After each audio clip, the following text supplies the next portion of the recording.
Kenapa tiba-tiba Indonesia dan Thailand cemburu dengan Malaysia sekarang ni? Malaysia dan 12 negara lain secara rasmi menyertai BRICS sebagai negara rakan baharu. Perkara tersebut disahkan organisasi itu di laman X rasminya awal pagi tadi. Permohonan Malaysia. Malaysia mohon nak menyertai BRICS, tapi Malaysia diterima sebagai rakan dahulu.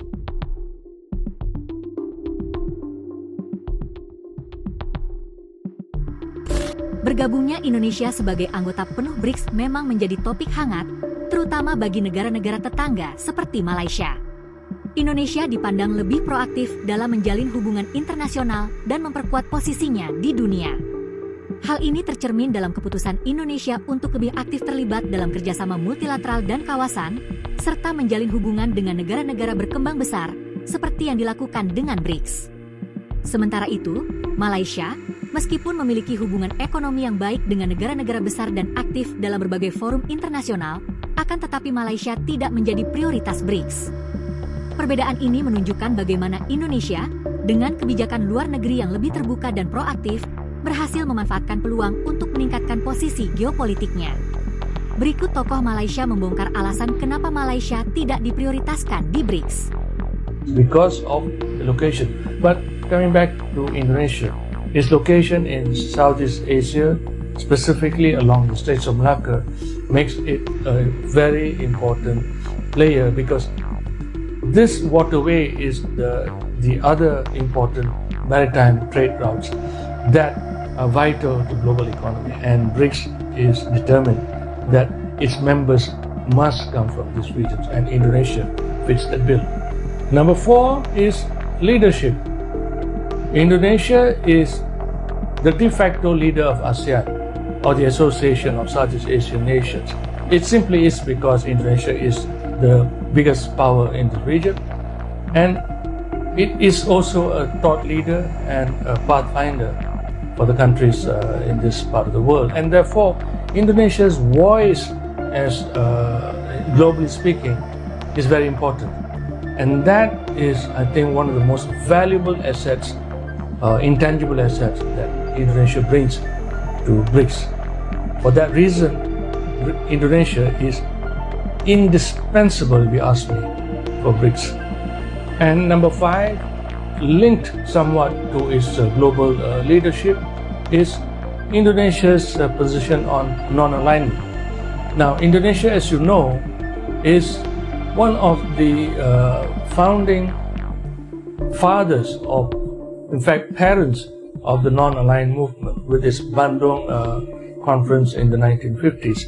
So Indonesia has always had a preferred position when it comes to the global South, as a voice for the global South in many ways, and non-alignment is one of them. And this is, again, a very important strategic asset for BRICS, because Indonesia's voice is a voice of reason when it speaks out there on international issues. So I think this is also an important calculation that has gone into the minds of the BRICS members when they decided to admit Indonesia very early on, as in 2025. And number 6 is its population. Indonesia has 280 million people living in it. Its sheer size makes it impossible to be ignored. And imagine having a member like Indonesia in BRICS. It simply elevates BRICS to another level of importance as in terms of organizations in the world. With the admission of BRICS, now the population of BRICS would be well over half of the world's population. So again, as I said, from the economic standpoint, BRICS just simply cannot be ignored. But when you throw in the component of population, its strategic location, and its voice, politically speaking, BRICS is simply no pushover. Now it is actually a force to be contended with. So Indonesia's admission has basically now positioned BRICS in a different league altogether, if you would ask me. An important league as an important player. That is why Indonesia has to be brought in early. So Indonesia was admitted very early in 2025. It simply means that all the existing members of BRICS have agreed on consensus to admit Indonesia. And this must have been the calculation that has gone into their minds in making this decision.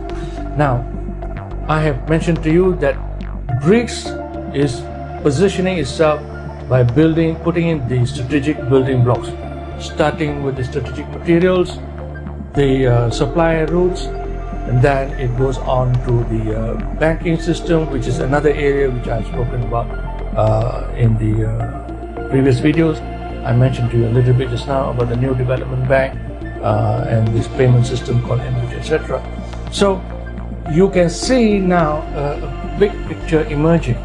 A solid world economic order is being built on these pillars which I have just spoken about.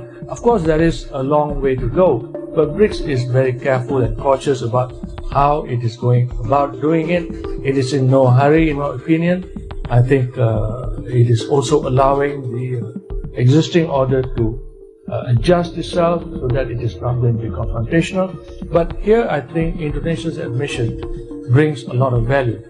Jadi, kurang lebih begitulah pandangan anggota BRICS terhadap Indonesia, sehingga mereka memprioritaskan Indonesia untuk bergabung lebih awal menjadi anggota penuh BRICS.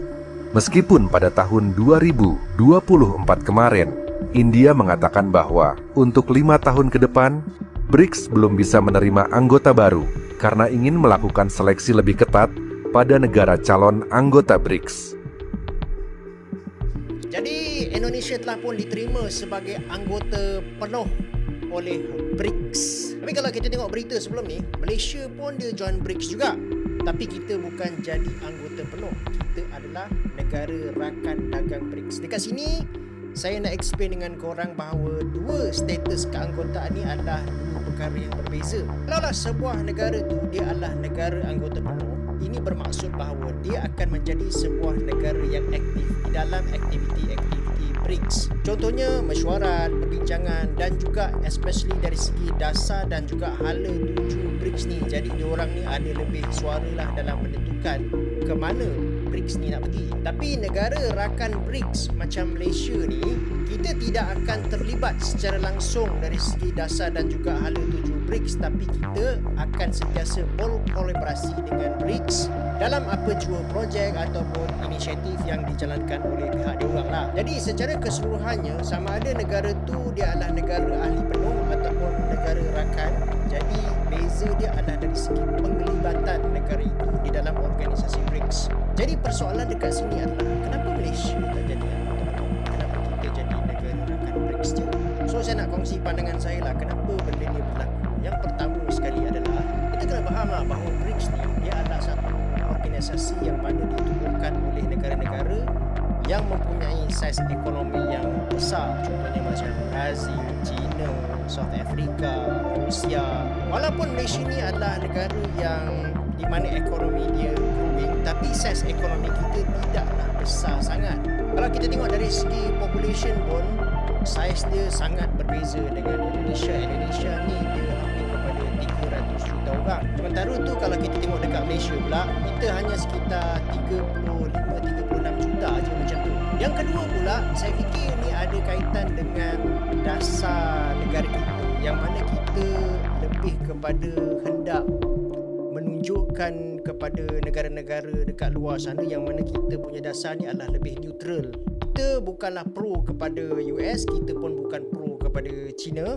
Jadi dengan itu kita lebih fleksibel dalam menerima apa jua perkara yang boleh memberikan manfaat kepada negara kita. Tak kisahlah dia daripada China ke ataupun daripada US ke, as long as dia ada mutual beneficial relationship, kita okey. Jadi pada masa depan, ada kemungkinan tak Malaysia ni akan menjadi anggota penuh BRICS? Kemungkinan tu mungkin ada, tetapi bukanlah in the near future. Dan pada masa depan mungkin dia bergantung kepada kita punya saiz ekonomi kita ataupun kita punya keutamaan di dalam pentas geopolitik ni. Adakah kita akan mengubah dasar luar kita yang lebih multilateral? Itu bergantung. Tapi selagi kita mengekalkan position kita yang neutral ni, Dan sekarang ni adalah cukup bagus bagi negara kita. Meskipun kita tidak menjadi anggota penuh di dalam BRICS ni, akan tetapi spillover effects daripada ekonomi negara-negara BRICS ni akan sampai juga ke negara kita.